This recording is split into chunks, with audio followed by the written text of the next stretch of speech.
So should you get your loan at a bank? Should you go to a mortgage banker or a mortgage broker? And do you even know if there's a big difference? Also, we're going to look at transactions. We finally get under 4 million with rates staying above 7% now for quite a while. And investors really pulling back and buying. We're going to take a look at that because that really kind of surprised me with those numbers. Hey, everyone, it's Rayce Robinson, your favorite Florida mortgage broker. And if you're going to get a mortgage and if you're a real estate agent, you're referring clients to people that you trust, is there a difference? Is one better than the other? So with the bank, that's probably the easiest one to cover. We all know what a bank is: Wells Fargo, Bank of America, Truist, whoever. They're all they're on every corner. And the thing with banks, the advantage is they're going to have low rates, and there is going to be a convenience factor of dealing with, like, I just got a commercial loan through the Fairwinds Credit Union. I've got car loans through the credit union. So there is some convenience with working with an institution that you've worked with for a while. The problem with banks is even though their rates are lower, they can have some hidden fees. And at the end of the day, an interest rate, between different lenders and banks when I shop them may only save you $30 or $40 a month. And the problem with banks is there's just no Mr. Bank of America to care at the end of the day if you close. No one's pushing. They're very known for missing closing dates, not doing a good job up front, dotting all the I's and crossing all the T's. A lot of times when I get people calling me to try to save their loan, it's they got pre-approved by a bank. They told them no problem, and now their loan's not closing. They're losing their deposit or whatever the case is. And banks just aren't good at going the extra mile and pushing when things go wrong. So I would say in general, a bank is safe, meaning as far as an interest rate goes, they're not going to be, not that you can't get a lower rate than a bank, but they're just not going to be super high on average. They're just going to be hard to work with, very slow in general. And there's no Mr. Bank of America to care if you close.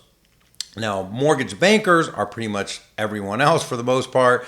That's going to be your Waterstones, mortgage firms, FSB, guaranteed rate, all these different companies that are really popped up all over. I ran a mortgage banker branch for a long time, and I really liked it. So there are some advantages to being a mortgage banker.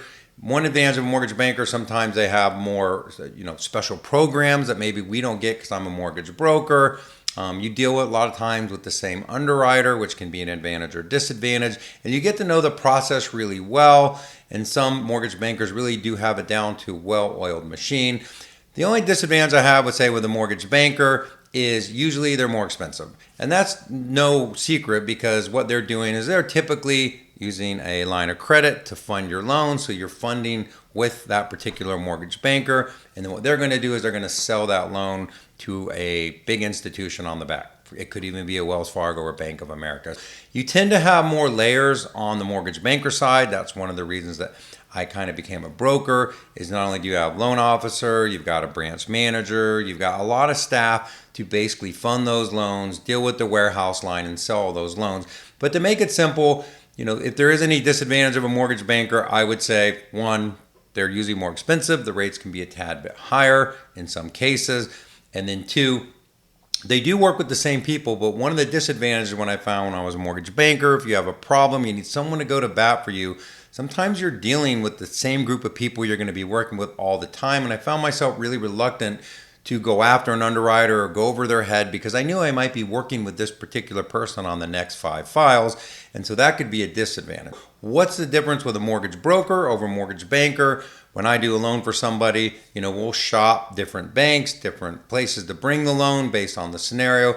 And then we will, at closing, that loan does not close with us. It closes with that institution, whoever's funding the loan. And we kind of get in the middle and line that up. So why do people like mortgage brokers?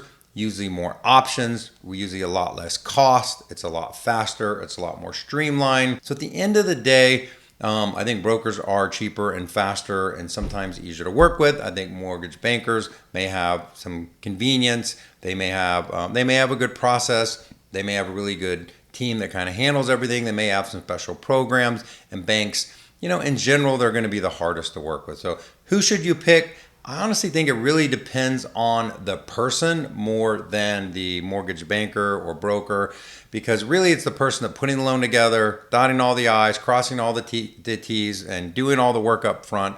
And so, yeah, I do like being a mortgage broker because I think it gives me some advantages when I'm competing. But at the end of the day, when I was a mortgage banker, I worked with a lot of the same agents I work with now as a mortgage broker. And so I really think it's person specific. If you're really wondering, should I work with this person? Google them. Don't believe what they say. Look what other people say about working with that person online, and that'll give you a good idea if you're working with the right person. Now, the biggest thing that's going to move the market is interest rates. So let's take a look at interest rates and see what they're doing. This is a 30-year fixed rate on average. This is Mortgage News Daily. They're saying 7.2%. You can see here on this chart, rates is sticking in this high range. I mean, we bounced down for a little while, so rates continuing to stay in that 7% range or 7% range or higher. So here's a couple things. One, when you look at the probability tracker of the Fed raising the Fed funds rate again, right now across the board, it's like 93% predicting a pause. So we'll see what that happens later this month. We have two things going on. So this is an article from Zillow that I like where it says Zillow has a full-blown housing market bull and predicts the U.S. home prices will jump 6.5% by July of 2024. And they have this really cool little map where they show you the most appreciation is likely to be in here in Central Florida. They're saying another 6.5%, really all through Florida, Central Florida. So that means that we're going to have more appreciation. At the same time, you have real estate investors pulling back by 45% fewer homes than a year ago. And you can kind of see this chart where look less, I guess, about the pullback, but look how much it went up, how much real estate investing got involved with these big hedge funds and people that were buying home loans, and see how far it dropped. And now we have gotten this little bit of increase, but in general, it's still a lot of investors buying in the market. And why is that? It's just not a better, safer place to put your money than in real estate, whether you're buying a home or whether you're buying investment property. You know, in general, there's no one out there predicting rates to go higher. Everyone's predicting lower rates by the end of next year. Fannie Mae 6%, Mortgage Brokers Association 5%. And the reason Zillow's predicting price increases is because there's just nowhere for that inventory to come from. And so again, I've said this, I was at the beach this weekend and I was talking to someone who was a real estate agent who remained unnamed, very successful, but he's talking about his son and he said, you know, I told my son to wait because affordability is really low. And I think that's a very easy thing to say emotionally, but the data just doesn't hold up. Likely what's to happen is that rates will fall some, we will get more demand, we just won't get a meaningful amount of inventory. And I think transactions break under 4 million annualized, which will be the lowest in a long time, when we get the data out for August and September. And if it doesn't break it in August, I think we will break it in September as rates stay high, supply stays low, and rates, again, eventually coming down, pushing more people in the market. Because remember, that demand of people that want to buy is just getting pushed forward. And when rates fall, they'll jump in the market. And if inventory doesn't keep up, that'll just drive prices up. And right now, remember, if you're a first-time home buyer, even though some of the programs like Hometown Heroes is gone, you are still getting special pricing, and that could disappear in the future. So you want to take advantage of that sooner rather than later. If you're a real estate agent, again, you know, will this probably be the best time when you're talking to a buyer to buy in the next 5 years? I think it will be, because again, rates will fall, get more competitive, and Zillow and these other companies all predicting prices to continue to go up. At least that's what the data says now. That could always change, and if it does, I'll cover it here.